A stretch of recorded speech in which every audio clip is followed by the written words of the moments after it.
야, 내가 100세까지 살겠어. 뭐 이런 생각을 하기도 하시거든요. 100세까지 사세요. 우리가 이 별도로 나와드린 이 책자가 있어요. 그거 보시면은 아마 고조선 때 평균 수명은 몇 살이었을까요? 13살이었습니다. 예. 그러니까 아까 말씀드린 최초원에 살았던 시기에 평균 수명은 25살이었어요. 근데 수명이 1년 들어가는데 소요되는 기간이 245년이었어요. 1년씩 들어가는데. 이 기간 동안에 삼국시대 또 고조선까지의 수명 늘어나는 기간이 평균 수명 13살에서 평균 수명 25까지 가는데 245년이 되었어요. 근데 삼국시대 때부터 조선시대까지 쭉 지나다 보니까 수명 1년 들어가는데 소요되는 시간이 100년이 걸렸어요. 100년 지나니까 수명이 한 살씩 늘어나는 거예요. 그런데 조선시대 때부터 1960년에 평균 수명 52.4세까지 갈 때까지는 35년 걸렸어요. 그러면 지금 어떤가? 대한민국 1960년부터 2012년까지 평균 수명을 보니까 2.5년마다 수명이 한 살씩 늘고 있습니다. 이게 더 빨리 늘어날지 안 늘어날지 모르지만 지금 현실로 봐서는 이게 우리가 생각하지 못했던 경험들을 하게 되는 거예요. 선배들이 경험하지 못했던 경험들이 계속 있기 때문에 우리가 사고의 영역을 넓히고 좀 더 개방적으로 이 시대를 봐야 된다고 하는 분들이 바로 있어요. 그러면 이 시간을 한번 절박하게 생각하면 하루에 얼마큼씩 늘어나는지 한번 보도록 하겠습니다. 2.5년마다 수명이 한 달씩 늘어난다 그러면은 1년에 몇 개월씩 수명이 늘어났어요.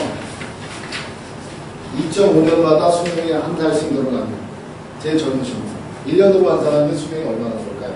2.5년에 수명이 하나 늘었다. 그러면 1년에는 얼마나 늘었을까요? 1년에 4개월 정도 수명이 늘었습니다. 4개월. 매년 4개월씩 수명 연장되고 있고요. 4개월이라고 하는 걸 시간으로 한번 계산해 봤습니다. 이게 2880시간입니다. 1년에 2880시간씩 수명이 늘어나고 있는데요. 그거를 365일로 쪼개면 하루에 몇 시간씩 늘어나는지가 계산이 나오잖아요.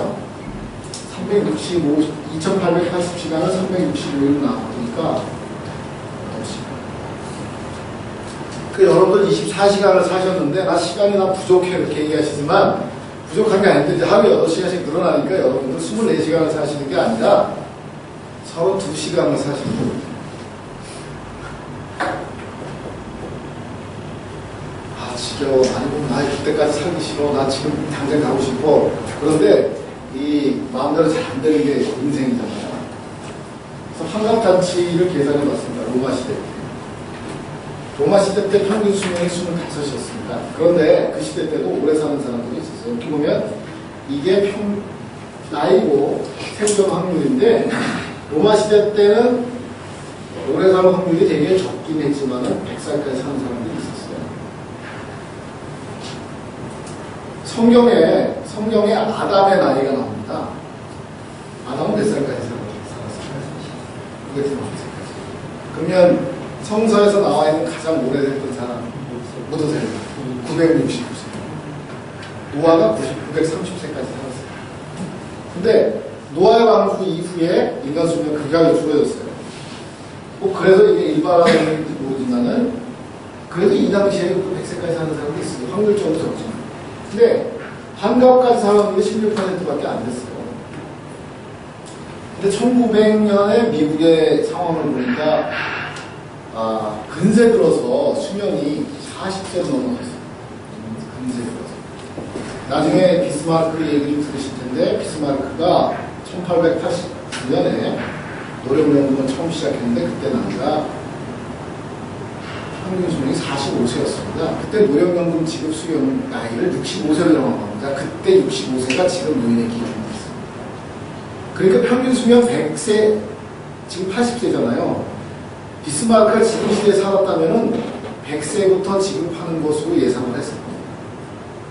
평균 수명보다 20세 늦은 나이. 그러니까 받을 가능성이 전혀 없는 데다가 목표를 정해놓고 노령연금을 만들어놨는데 지금은 거의 대부분이 받는 나이가 돼버렸으니까 재원이 부족한 거죠. 비스마르크가 노령연금을 시작하게 된 결정적인 이유는 칼 막스하고 싸움이었습니다. 막스가 노동자들을 선동하기 시작했으니까 자본주의자들한테 착취를 당한다. 근데 비스마르크는 그랬죠. 나이가 들면 나가 당신들 생활을 보장해 줄 텐데 왜 걱정을 하느냐. 너들 먹고 사는 거 문제가 있느냐. 나이가 들어서도 먹고 살 수 있도록 해주면 되지 않겠냐 해서 노령연금을 내놨어요. 노령연금이 사실은 공산화를 막은 그 정책 중에서 대표적인 거라고 할 수 있어요. 그때 나이가 65세가 정리했어요. 근데 1900년대에 미국에서 환갑까지 살 확률이 56%였고 1960년대 88% 확률이었으면 환갑 할 이유가 없는 거죠. 고령화라고 하는 분들이 이렇게 오랫동안 사는 수명의 연장으로 인해서 모양이 점차 이렇게 확률이 낮았던 부분이 거의 지금 현재 생물학적으로 수명을 다 할 수 있는 한계선은 9988233 99세까지 88에 살다가 이틀 3일 앞고 세상 떠나는 거. 그러니까 지금 100세까지 기다릴 확률에 대해서 이게 남의 얘기라고 생각하지 말라는 겁니다. 선배님들이 경험했던 것들이 2.5년마다 1년씩 수명이 늘어나면서 이제 하루에 8시간씩 수명이 늘어나는 시대이기 때문에 과거의 경험, 그러니까 우리 할머니 얘기 때 그때 있었던 경험이 그대로 복사돼서 이어진다고 생각하시면 안 되는 시대에 살고 있다는 거예요. 근데 문제는 988-234, 100세까지 이론적으로 988-234까지 가는 게 아니라 지금 인류는 140세를 가고 있습니다. 오늘 아침에 조간신문에서도 120세를 향해서 지금 현재 도박이 붙어버렸어요. 그런 기사들이 계속 나옵니다. 인류는 120세까지 한다. 150세 도박도 지금 큰 도박이 걸리고 있습니다. 자기가 입증 못하지만 후세대에서도 결과를 바라보고 있습니다. 그러니까 나는 주름살 들고 저렇게 추하게 늙는 거 싫어 이렇게 얘기할지 모르지만은 어마어마하게 세상이 바뀝니까? 하는 걸 보십니다. 그 다음에 내가 100세까지 살 확률이 얼마나 되느냐. 이게 고려대학교 김성희 연구원이 조사를 했는데 1958년생이 97세까지 돌파할 확률이 남자는 43%, 여성은 48%라고 얘기를 합니다. 그런데 이미 돌아가신 분들이 많아요. 미리 죽은 분들이 있어서 지금 확률적으로 보면 앞으로 교통사고로 안 당하거나 악성 신생물, 암같이 치료가 안 되는 병들, 그런 것들 지나지 않으면 100세까지 사신다는 거예요. 지금 이것만 보더라도 100세까지 사는 분들은 50%. 그러니까 100세까지 산다라고 가정을 하고 바라보는 게 맞습니다. 그 아까 말씀드린 대로 저희가 이러한 시니어 트렌드, 대한민국 시니어 리포트를 통해서 교보생명하고 공정하고 인터뷰 교보생명하고 공정에서 책 2개를 발간했는데 이런 경험들이 최고로 나왔어요. 그래서 보니까 지금까지 줄창 은퇴 설계라고 하는 부분들은 대표적인 부분, 경제에 관련되어 있는 부분만 관심 가지는데 그뿐만 아니라 건강, 주거, 생활, 내적, 관계, 인식, 그리고 일 이라고 하는 것까지 확장돼서 영역을 넓혀가고 있다. 제가 현대조사를 했던 부분은 이런 것들을 조사하고 있습니다. 제가 이제 말씀드린 내용 중에 하나가 이 피터팬. 자료에 넣었지만 이 피터팬이 왜 의미가 있느냐.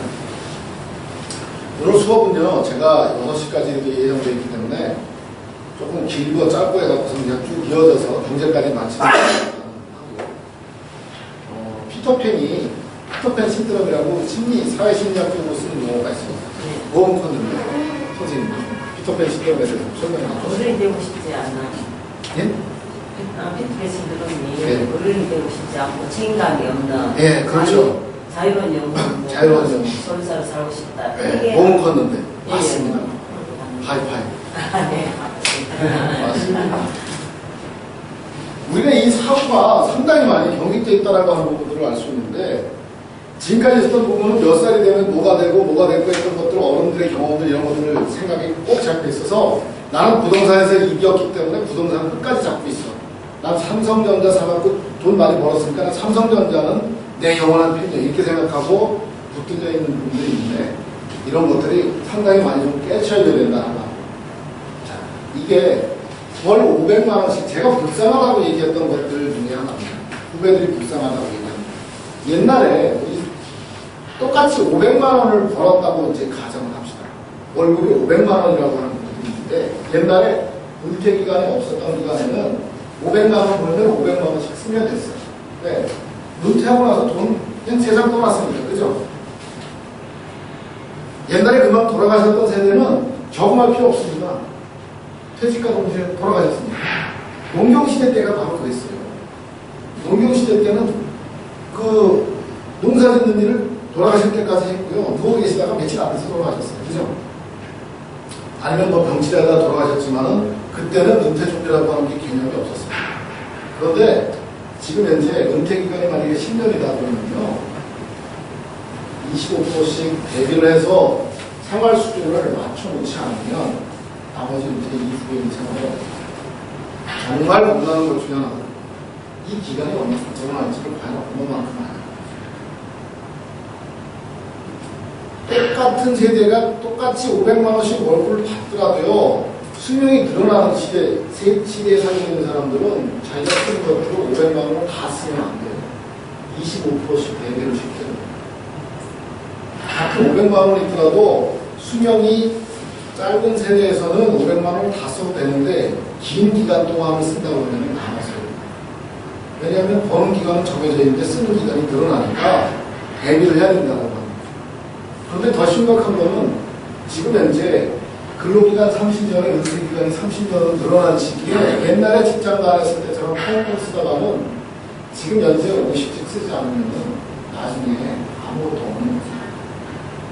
조사를 해보면 얼마나 심각하냐면은 재직 시절에 골프 치고 양주 마시면서 떵떵거리고 생활하는데 딱 퇴직하고 나면요 급여가 안 나오면은 1등석에 있다가 비즈니스 클래스로 떨어지는데 조금 지나고 나면은 아내는 이코노미 클래스를 타요.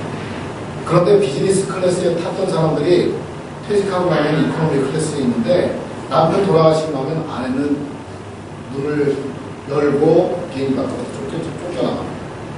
아내는 10년 동안 오래 사는데 남편 돌아가시고 나면은 거의 생계 유지하는 데 있어서 정말 가장 비참한 생활을 사는 게 지금 이제 우리나라 현실이에요.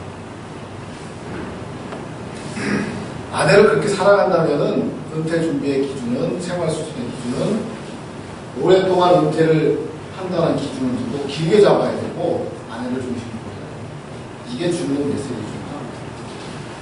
그 다음에 부동산을 고집하면 피터팬 신드롬이라고 얘기하는데 우리가 일본을 비교를 많이 하는데요. 이게 지금 로버트 실러라고 해서 전 세계에서 가장 신뢰도가 높은 주택가격 기술입니다. 근데 우리나라가 경험했던 2000년부터 2008년까지 주가가 부동산 가격이 올랐던 기업들 아마 여기서도 여기는 아마 부동산 가격이 아마 안 떨어졌다고 얘기하는 것 같은데 그런가요? 아파트 가격이 울산에서는 안 떨어지나요? 아직까지 안 떨어졌다고 유일하게 울산만 안 떨어졌다고 얘기해요. 이게 우리나라만 부동산 가격이 떨어진 게 아니라 전 세계적으로 다 그래요. 일본만 그런 게 아니에요. 영국도 그렇고 프랑스도 그렇고 아일랜드도 그렇고 독일도 그렇고 그리스도 그렇고 여러분들이 알고 있는 전 세계가 다 그렇습니다. 인도하고 중국을 제외 울산을 제외 저도요 2003년도에 3억 원짜리 아파트를 샀는데 2003년도에 근데 2007년도에 12억까지 올라갔어요. 그래서 저는 그때 빨리 회사를 그만두고 이 버는 돈 갖고 생활하고 싶다 이런 생각을 했어요. 또 제가 2000년대 금리가 막 30%씩 막 할 때는 1억만 갖고 있는 게 꿈이었어요. 1억만. 현찰 1억만 은행에 놔두면은 월급보다 이자가 많이 나오는데 지금 와서 그런데 욕먹으면서 날마다 코피 터지고 야단하면서 내가 이 직장 생활 왜 안 하는 생각을 했는데 지금 금리가 떨어졌는데 얼마나 심각하게 많이 떨어졌어요. 이자만을 갖고 있는 세상이 이제 끝났거든요. 그래서 부동산만 있으면 산다, 이자만 받으면 산다는 것들이 다 깨진 거예요. 이 아파트 값이 주택으로 떨어지는 지금 얼마냐면 6억 하고 있습니다. 제가 살고 있는. 근데 팔으려면 6억이 나요. 빨리 최경환 부총리가 이 부동산 가격을 올려놔서 빨리 좀 빠져나오고 싶어요. 단적으로 제가 일본 상황을 말씀드릴게요. 우리 한국에서는 시에서 주택 관련된 주택과장이나 뭐 이런 그 부서가 있고 인허가를 해주는 그 과가 있잖아요. 그죠? 일본에는 뭐가 있냐면 철거과가 있습니다. 모든 그 지방자치단체, 모든 지방자치단체에 1가구 3주택이 유행이에요. 1가구 3주택이. 1가구 3주택이 왜 유행이냐? 내가 살고 있는 집, 우리 장인 장모가 준 집, 우리 아버지 어머니가 준 집, 세 집을 갖고 있는데 세금 내느냐고 지금 현재 골치 아파요. 팔면 되지. 안 팔립니다. 동경 시내에 집 8채 중에 한 집이 빈 집이에요. 사람이 안 사는 집입니다. 사람이 살고 있는 집 옆에 빈 집이에요. 우리가 지금 현재 사람이 살고 있는 집 옆에 빈 집은요, 저 강원도 산골에 가서 화전민들이 살고 있는 집이나 빈 집이 있지, 지금 도심에서 이렇게 공동인 상황이 아닌데, 전 세계에서 가장 잘 나가고 있는 동경에서 8채 중에 한 집이 사람이 살고 있지 않은 집이에요. 8년째 인구가 줄고 있어요. 그런데도 아파트를 사면 가격이 안 떨어지니까 이게 내가 재산 목록 1번이라고 얘기를 하는데 억대 그지가 있습니다. 당장 현찰이 없어서 밥 먹을 돈이 없어지는데도 부동산 집은 보이니까 새로 짓는 아파트도 이게 지금 인건비하고 자재만 하더라도 이 돈이 나간다고 생각하는 것 때문에 사는 사람이 없고, 살 사람이 지금 현재 알바하고 지금 현재 정규직으로 취직을 못하는데도 불구하고 아파트 값은 오른다고 착각합니다. 이게 피터팬 신드롬이에요. 경제를 바라볼 때 과연 어떻게 바라보는 게 맞느냐라고. 1988년 대한민국 최초로 우리나라에서 지금 하는 실버타운입니다. 유당마을이요. 지금 우리나라는 아직까지 이렇게 실버타운을 선전할 때 아파트하고 똑같이 선전합니다. 인테리어 디자인. 지금 현재 있는 분들 보세요. 다 그냥 뒤에는 다 비어있고 주인 입혀갖고서는 운동시키면 사진 찍는 거죠. 실제로 가면 운동 안 합니다. 알잖아요. 쇼를 만들었다는 거.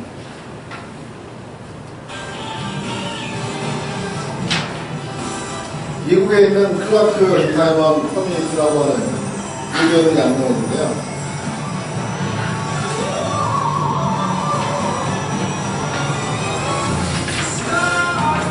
이분들이 같이 공동생활을 하고 있는 것입니다.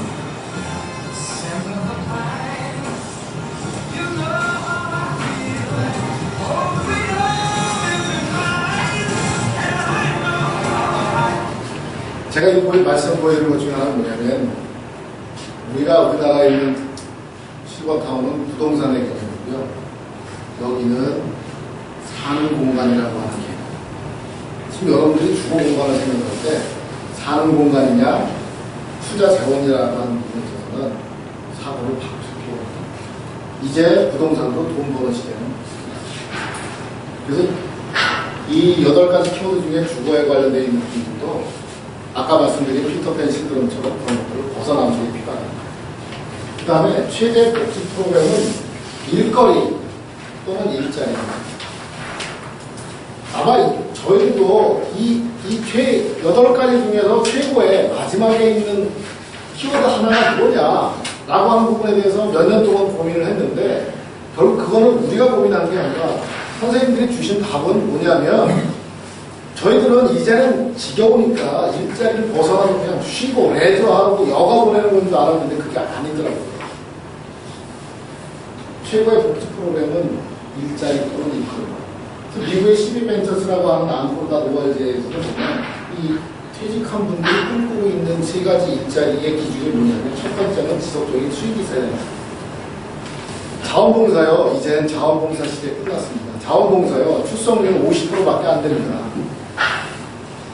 검은 봉다리 들고 태화강변 쓰레기 줍는 것들, 그런 거 그냥 노란 반팔 자켓 입고 하는 것들, 그거는 베이비 세대들한테는 안 통해요. 베이비 세대들 동네 청소한다고 조끼 나눠주고 나라 사랑 뭐 이런 것들 해갖고 나오는 것들 안 하십니다. 왜 전 세계를 누렸던 분들이고 전 세계를 경영하셨던 분들인데 그게 해당이 됩니까? 그 이전에 고무신 때문에 투표하고 성량 때문에 투표했던 사람들이 하는 짓이지 지금은 그렇지 않습니다. 또 하나는 개인적인 의미를 추구하는 겁니다. 이거 내가 그냥 남들이 해서 지금까지는 내 성적대로 가고 내 부모님 희망대로 갔지만 내 스스로를 주체해 두지 않고서는 결정 안 하십니다. 세 번째가 사회적인 영향력을 발휘할 수 있는 겁니다. 여러분들이 어떤 분이십니까? 메인 문제입니다. 그야말로 오래 성을 쌓았던 그 자리에 세계 최고의 철강 회사를 그리고 그냥 개버렸던 거기에다가 그 수만 톤짜리 배를 띄웠던 분들이 그런 기백과 그런 성취감을 누렸던 분들이 앞으로 인생 일반을 사는 데 있어서도 그런 의미, 사회적인 영향력에 대한 가치를 분명히 갖고 계신다는 거예요. 경제에 있어서도요, 혹시 이분 아세요? 이분 아세요? 해외 근무도 많이 해보시고 뭐 이렇게 경험이 많으실 텐데 미국에 있는 사교가 중에서 되게 유명한 여자예요. 핫한 사교계에서 지금 현재 다이아나 황태자비 이후에 가장 유명세를 펼치고 있는 여자예요. 벌써 결혼을 3번째 했는데 김 카사디안이라고 이 카다시안이라고 이 여자가 다니면은 대단히 이 바람을 일으키고 있습니다. 소위 말해서 엉짱이라고 해서 엉덩이에 엄청 짱이에요. 네. 근데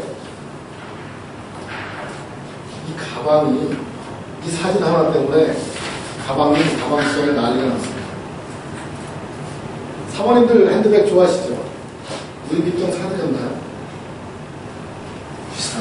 비슷한 거. 되게 좋아하시죠?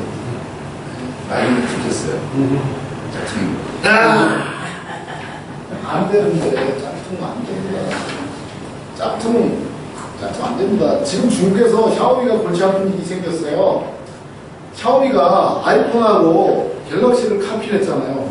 그래서 이번에 노트폰을 냈는데 갤럭시 노트폰을 흉내내고 또 출시를 했어요. 그런데 더 골 때리는 얘기가 샤오미가 온라인으로만 판매하는데 오프라인 매장이 생겨서 샤오미가 골치 아파졌어요. 그 짝퉁, 샤오미 짝퉁이 또 전국에서 확 퍼져버린 거예요.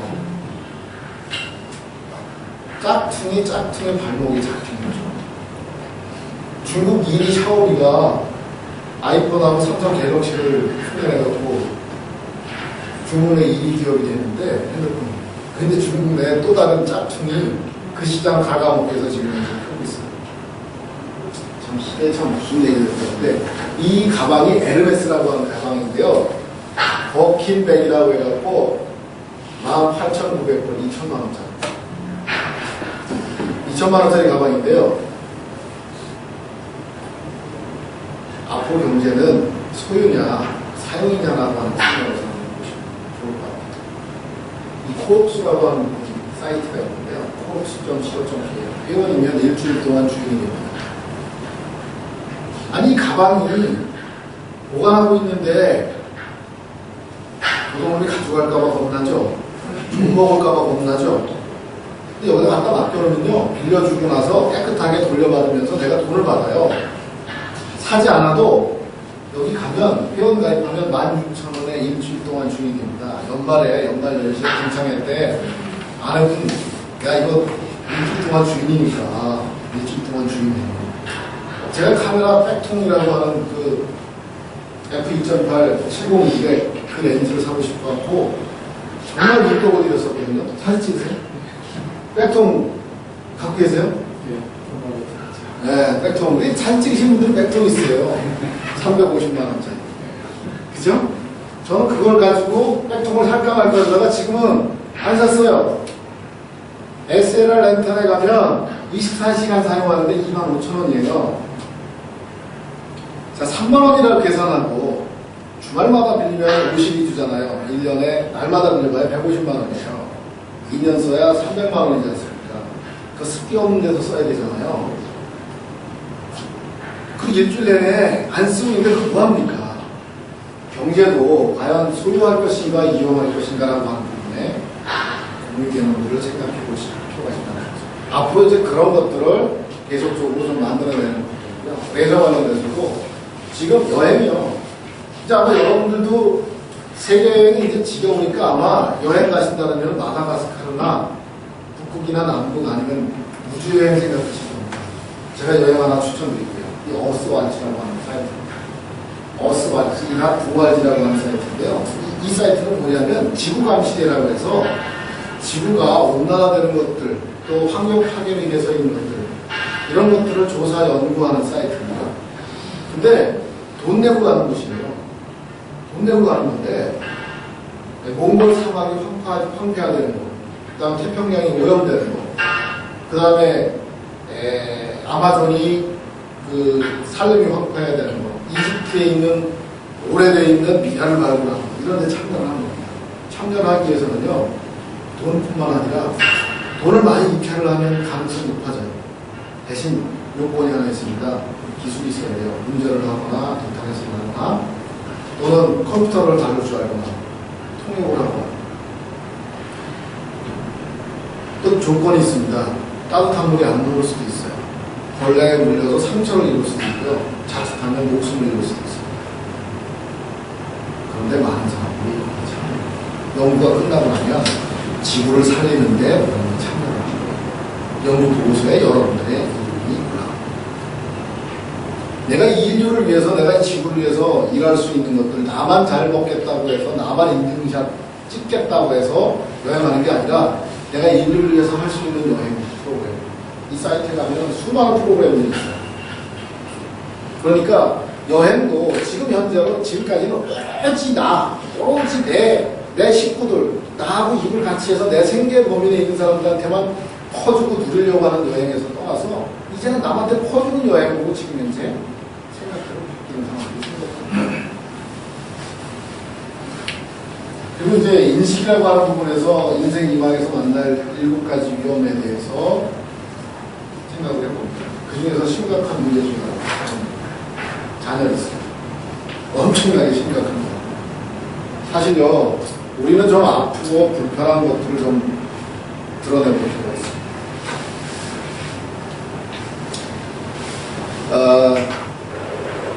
다른 부분들은 뭐 그냥 다 하더라도 자녀 같은 경우를 예를 들어서 본다면은 자녀 직업뿐만 아니라 지금까지 대금 세대들은 자녀들을 자기가 경험했던 성공을 그대로 답습하거나 그 이상이 되기를 기대하는데 자녀들은요, 부모님들 이상으로 되는 것에 대한 부담감이 엄청나게 큽니다. 또 시장도 그렇게 우리 때는 그냥 졸업하면 회사에 취직했어요.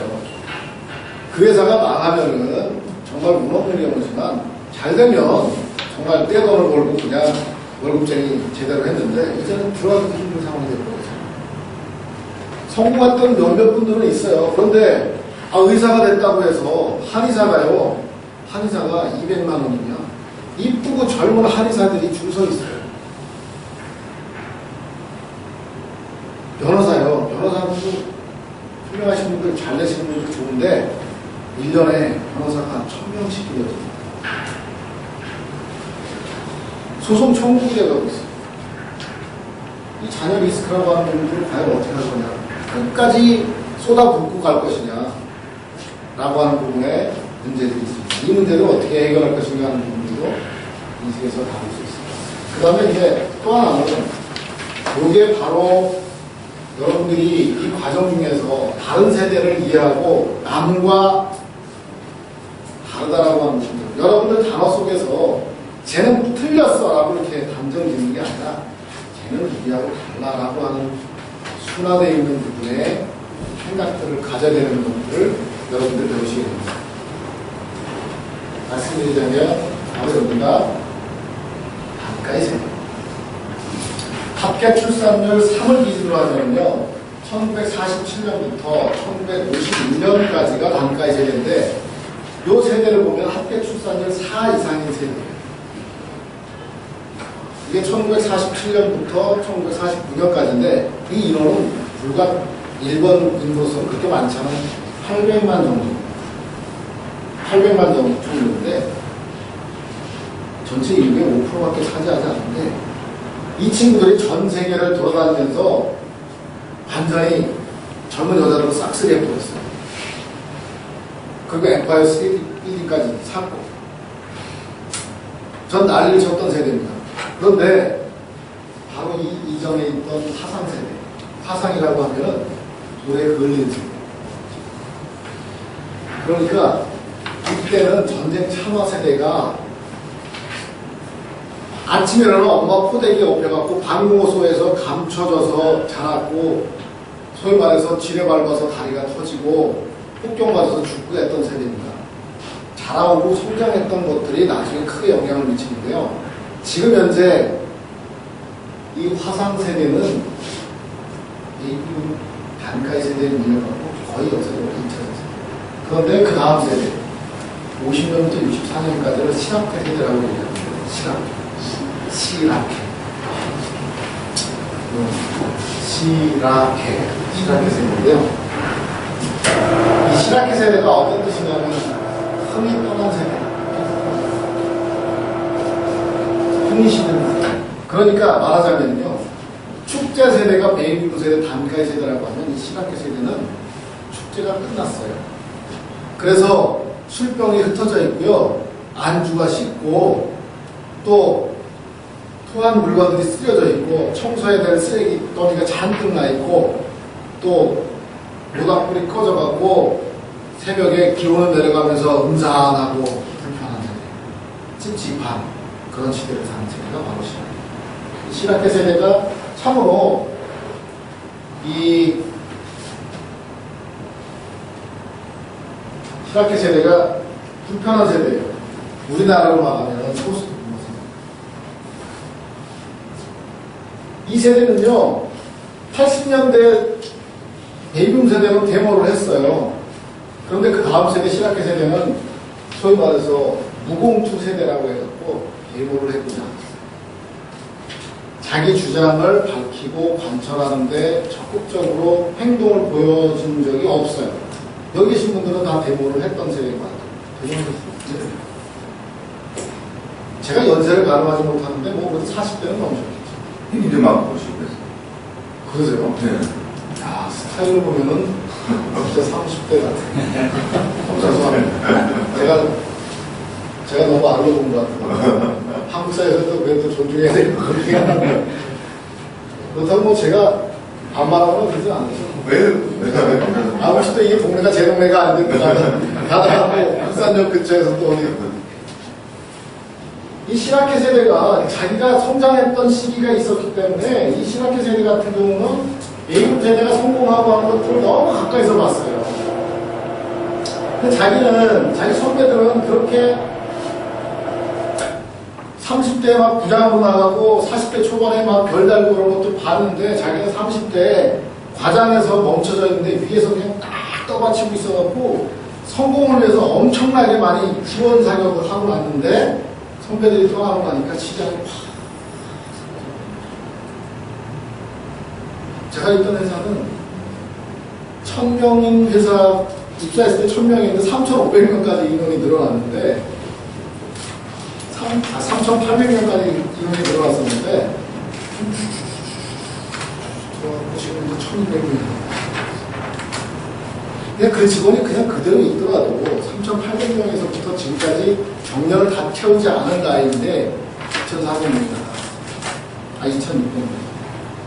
3분의 1이 있는 그 가운데서 남아있는 이 흥이 실은 세대들은 아픔이 큰 거죠. 물론 데모는 안 했어요. 그리고 학교 다닐 때 저도 8학기 장학금을 받으면서 학교 어렵게 다녔는데 돈 벌어내고 과외 금지가 되고 과외도 못 시키고 진짜 어렵게 학교를 마치고 나서 내 인생이 어떻게 될까, 나라의 민주화가 어떻게 될까, 나라가 도대체 어떻게 될까, 막 이 반민주, 반독재 투쟁하다가 어느 날 갑자기 일자리가 생겨나서 그냥 밥도 먹게 되고 어느 날 차도 사게 되고 집도 사게 되고 그래서 막 소위 말해서 성취하고 성공하는 것들이 막 이루어졌는데 이 시라케 세대들은 그렇지 않아요. 자, 우리나라로 가면 어떨까? 우리나라를 바로 보면요, 베이비붐 세대에 있었던 위에 있는 소위 다음 세대가 포스트 부모라고 하는 부분인데 세대는 많고 인원은 많은데요. 720만 세대를 위해서 960만 세대가 바로 위에서 그 희생하고 있는 상황일지도 모른다는 거죠. 그런데 앞으로 정책이 이 포스트 부모에 대한 부분이 안 나올 수가 없어요. 이 사람들은 베이비붐 세대만큼 자산을 축적하지도 못한 상태에서 경기 침체기를 맞게 되는 상황이에요. 실버 세대, 베이비붐 세대. 여기서 앞에서 보면은 이 연애 결혼이 시작이 됐던 게 시골에 있다가 도시에 올라오고 결혼할 나이가 되고 월급 받고 가정을 꾸릴 수 있게 되니까 지네끼리 결혼을 하게 된 거예요. 그 이전에는 낯선 결혼이었습니다. 우리나라로 만약에 보면은 이전 세대들은 대부분이 이 가부장적인 환경에서 소위 말해서 낯선으로 결혼을 했습니다. 시대적으로 다른 환경에서 자라고 자기 주도적으로 생각을 했기 때문에 다른 게 뭐겠습니까? 자, 가부장적인 남편상과 낯선 결혼이라고 하는 남자들이 뭔가 주도적으로 하고 그런 분위기는 있었지만은 경제적으로 유복하지 못한 상태에 있었기 때문에 부모님에게 순종했었어요. 낯선 결혼했기 때문에. 근데 이 시대가 되면 내가 배우자를 정했거든요. 내 인생을 내가 결정했던 세대거든요. 자의식이 엄청나게 강합니다. 우리나라도 바로 베이비붐 세대가 그런 상황이었죠. 그 이전에 있는 분들은 연애 결혼했던 사람들은 그 시대에서 이단화였어요. 사실 많지 않았습니다. 자기가 특히 자의의식을 갖고 하는 분들 대표적으로. 그것이 거꾸로 얘기하면 지금 선 봐서 결혼했던 사람들처럼 많지 않은 거로 비슷합니다. 그리고 Y세대도 넘어가고. 그러니까 시대별로 태어났던 환경에 따라서 또는 도시에 태어났거나 농촌에 따라서 다르다는 거죠. 잘못했다는 게 아니죠. 틀린 게 아니죠. 우리 다문화라고 하는 부분들이 이제 우리 앞으로 많이 접하게 될 부분인데요. 그분들을 이제는 우리나라의 정체성이 사라진다고 해서 배타하는 분들이 있지만은 우리도 따지고 보면 중국에서 왔던 성씨들 또 화산이 씨라고 있는데 화산이 씨는 베트남 왕족이에요. 베트남 내부에서 소위 말해서 정쟁이 벌어졌는데 피난을 갔어요. 어디로 갔냐면 황해도로 갔어요. 그래서 황해도 화산이라는 데 갔는데 거기에서 성씨를 내려줬어요. 이 씨라, 화산 이 씨라. 그 사람이 우리나라 베트남 외교하는 데서 큰 역할을 했어요. 이 씨가 갔어요. 베트남 사람도 우리나라에 살고 있어요. 옛날에 화산 이 씨가 베트남 이 씨예요.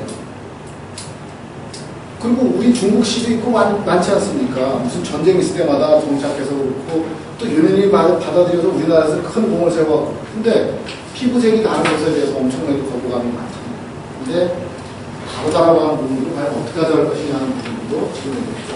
그 다음에 또 하나가 목적 있는 모임을 만들어야 된다고 하는 부분인데요. 지금 여러분들 모임도 많이 가지시는데 이 많이 갖고 있는 모임들에 대해서 여러분들이 좀 더 적극적으로 개선돼야 될 부분입니다. 이 아줌마들입니다. 혹시 시카고 가셨어요? 시카고 가신 분 있으세요? 시카고 갔다 오셨어요? 시카고에는 배가 없어서 안 가셨나요? 시애틀이나 뭐 미정만 가셨나요? 샌프란시스코나? 주로 배가 있는 쪽에 있으니까 그렇게 가정하고 이 시카고 옆에 일리노이즈라고 하는 밑에 비어스타운이라고 하는 동네가 있습니다. 시골 아줌마들이고요. 시골 아줌마들이 모였는데 이 사람들이 전 세계에서 가장 높은 투자 수익을 얻은 투자 집단입니다. 아마존에 가면 이분들의 책이 비어스타운 레이디스라고 하는 책들이 팔리고 있습니다. 이 아줌마들이 경험에 있어서는 경험치는 최고입니다. 투자의 귀재입니다. 왜 귀재냐? 이분들이 맨 처음에는 그냥 놀아버리기만 했어요. 아줌마들끼리 모여서. 근데 이 아줌마들이 나중에는 경제를 배우고 영수증을 모으기 시작했어요. 우리나라 영수증 왜 여기 마트 같은 데 보면 영수증 기부하면 되는 거 지금 있잖아요. 그런 게 아니라 이분들은 한 달 동안 자기 집안에서 샀던 물건들을 샀던 영수증을 보관했다가 영수증에다가 색연필로 영표, X표를 평가를 했습니다. 어떻게 평가를 했냐? 내가 샀던 물건이 좋았다. 가격 대비 가성비, 가격 대비 성능이 좋았다. 그건 동그라미. 이 상품 샀더니까 이거 못 먹겠어. 이거 못 쓰겠어. 이거 불량품이야. X. 그리고 그걸 모아서 한 달이 돼서 모이면은 그걸 가지고 펼쳐놨습니다. 그래서 그걸 가지고 주식 투자를 했어요. 회사를 알고 주식을 사는 게 아니라 자기가 살았던 경험을 가지고 경험에 해당되는 그 회사에 투자를 하고 있는 주식을 팔았습니다. 그런데 어마어마한 투자 수익을 냈습니다. 전 세계에서 유명한 아줌마들이 그냥 모여서 동창이라고 모여서 날마다 술 먹고 20년 전이나 10년 전이나 5년 전이나 5년 전이나 똑같이 초등학교 때 5학년 때 그 어떻게 바뀌지 않을 그 역사를 가지고 술 먹고 또 하고 하는 게 아니라 살아서 경험으로 넓어졌던 것들을 활용을 해서 투자해. 이 비어스타운 레이디스라고 하는 클럽이 유명해진 상황은 이 사람들이 투자를 성공적으로 하겠지만은 마젤란 펀드라고 하는 피터 린치가 운영하는 전 세계에서 가장 높은 수익을 냈던 그 피터 린치라고 하는 사람이 어떤 사람이었냐면 옛날에는 재무제표를 보고 기업을 선정을 했는데 이 피터 린치는 기업을 방문했어요. 기업을 방문해서 그 회사 종업원들이 어떤 표정으로 출근하는지 그리고 여기에서 자부심을 느끼는지 이런 것들을 면밀히 보면서 이 회사를 추천하고 그런 회사들에 투자를 했던 그래서 높은 수익을 냈던 유명한 마젤란 펀드의 운영력이 자기가 이 세상에서 가장 좋은 투자 종목을 결정하는 방법을 알았다고 했는데 그러다가 이 비어스타운 레이디스를 발견하고 내가 왜 이런 방법으로 기업을 선정하지 못했을까라고 하는 얘기를 했습니다. 이 책이 우리나라에는 전설로 떠난 월가의 영웅이라고 하는 제목의 피터 린치가 쓴 책에 비어스타운 레이디스라고 하는 책이 소개가 있습니다. 무슨 얘기야? 이 세상에서 주식 투자를 제일 잘하는 사람은 재무 분석을 가장 잘하는 사람이 아니라 이 세상에서 경험한 것을 제대로 활용하는 사람들이 가장 높은 수익을 내는 사람. 경험이라고 하는 것들이 수치로 확장되는 부분이 중요합니다. 동영상 하나까지만 보고 식사를 가지겠습니다. 시간이 좀 많이 됐네요. 자, 우리나라 남자들 모임에 관련되어 있는데요. 우리나라 남자들 회식하고 나면 어디 가실 데 없잖아요. 그래서 종사에 가면 지금 이제 종묘를 옮겨갔는데 가면 TV 카메라를 가면 장기 두는 노인들 많이 보잖아요. 역사 토론하고 돈이 없고 그러니까 가실 데 없으니까 이제 우리 가시는 거예요. 지공족이라고 보통 얘기하는데 여기는 지하철 이렇게 많이 안 쓰시니까 지공족이라는 얘기를 안 하는데 지하철을 공짜로 타는 분들은 지공족이라고 얘기합니다. 그래서 지공선사라고 얘기합니다. 그리고 지하철을 탈 때 그 소리를 잘 들으시면은 이분이 노인인지 아닌지를 구분하실 수 있습니다. 65세 이후로. 자, 젊은이들 탔습니다. 삑. 젊은이입니다. 삐빅. 장애인 또는 노인입니다. 삐빅. 노인입니다. 삑. 젊은이입니다. 소리가 다릅니다. 공짜로 타는. 노인들이 전차를 공짜니까 천안까지 이제 막 다니. 춘천까지 공짜로. 낮에는 아주 노인들이 돌아다니다가 정신이 없습니다. 지역 경제에 도움이 됩니다. 천안까지 가면 10,000원짜리 버스 타고 뭐 알로에 농장도 가시고 하여튼 여러 가지 프로그램이 있습니다. 10,000원의 행복. 하여튼 10,000원의 행복이 아주 전철을 중심으로 해서 유행인데 미국에서도 은퇴하신 분들이 별로 갈 곳이 없나 봐요. 미국 전역에 걸쳐서 로미오 클럽이라고 하는 부분이 성행입니다. 로미오 클럽이라고 하는 게 성행인데 미국에서도 보면 정치 얘기나 이런 것들은 집안에서 안 들어주는 것 같아요. 선생님 혹시 정치 얘기를 하시면 사모님 좀 들어주십니까? 자제분이 좀 들어주십니까? 근데 그거 안 하시면 경납니다.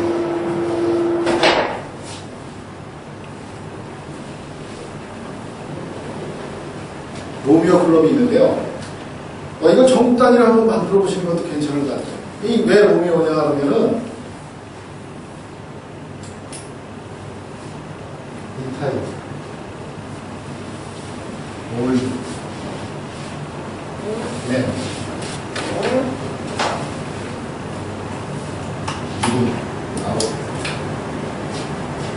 그래서 은퇴한 나이 많은 남성분들이 외식을 해서 쟤는 모임이다. 로미오 클럽이라는 게 있습니다. 그래서 전국에, 미국에 있는 전국에 이 로미오 클럽들이 있습니다. 저 동영상 잠깐 보시고 식사를 하시도록 하시죠. 진도는 조금 부족하지만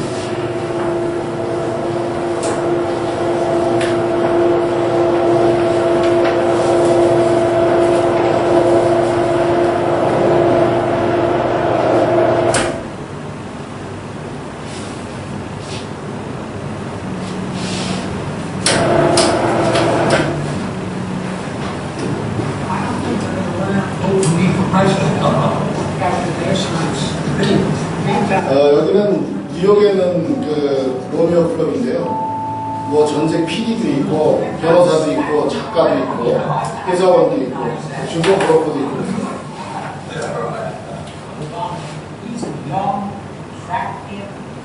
이제 오바마가 이제 마음에 든다라고 하는 얘기를 하는데 어쨌거나 이 다양한 관심이 있는 노인들이 결국 이 얘기를 마음 놓고 할 수 있는 상대자를 이 식당에서 찾은 거예요. 이 로미오 클럽이 있는 식당들이 전국에 걸쳐서 이 로미오라고 하는 사이트만 치면은 어느 식당에서 몇 시에 로미오 클럽이 열린다는 게 있어요. 여기 있는 분들은 사전에 알고 있던 분들이 전혀 아니에요. 뭐 늘 나가니까 이제 친숙해지기도 했지만 다른 지역에 여행을 갔는데 입이 흔들흔들하고 누가 얘기하고 싶을 때는 이 로미오 클럽에 가면은 이분들하고 같이 어울려서 얘기를 합니다.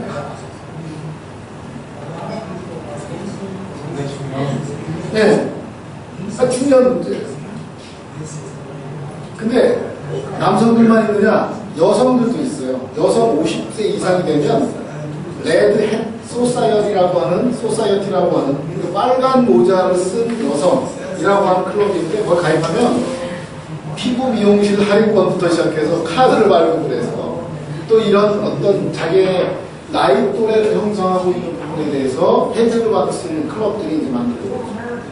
여기 안에서도 10년 능력 개발하는 카드를 발급을 해갖고 여기서 있는 분들이 울산 시내에서 이 카드만 있으면 할인해 준다고 그러면 여기 회원으로 가입해서 식당도 정해서 이분들한테는 반찬 한 가지씩 더 준다거나 후식으로 과일 하나씩 내준다라고 하는 분들을 가지면은 나름대로 지역별로 영향력을 행사할 수 있는 집단이 되는 거예요.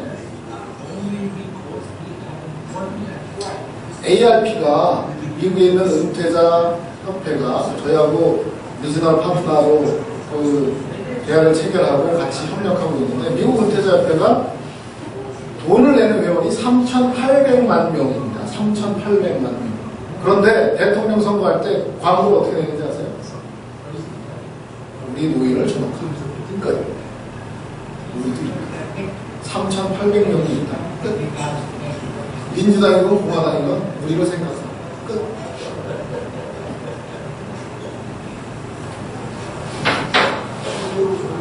숫자가 결국은 투표권이 결국은 의사결정권이 결국은 이 시대의 힘이기 때문에 그런 요구사항들이나 관심들을 표출해 나갔습니다.